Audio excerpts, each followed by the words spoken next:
In the IELTS speaking test, you will often be asked about various experiences you've had, such as things you've learned, decisions you've made, tasks you've accomplished.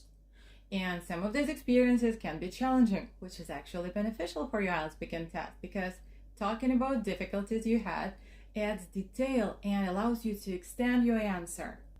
So if you encounter difficulties in, for example, learning a skill, you can say, it was hard for me to learn that skill, or it was hard for me to master that skill.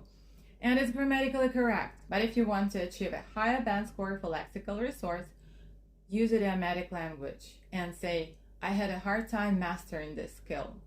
To have a hard time doing something means to experience difficulties, challenges, or obstacles while performing actions, accomplishing tasks, or dealing with different situations. So during the test, when talking about events, you can say, I had a really hard time organizing the whole thing. When talking about your childhood experiences, you can say, oh, I had a really hard time learning how to tie shoelaces. When talking about decisions, you can say, I had a really hard time making the decision because blah, blah, blah. When talking about concentration, you can say, well, I have a really hard time focusing on what I'm doing in a noisy environment. When talking about sleep, you can say, I have a really hard time falling asleep because.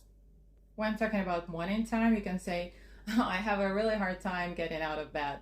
Can you think of more examples of how to use this idiom when discussing one of the current IELTS speaking topics? Please share your sentences in the comment section. And I just want to remind you that you can find a list of current real exam IELTS speaking topics in the IELTS Speaking Assistant app.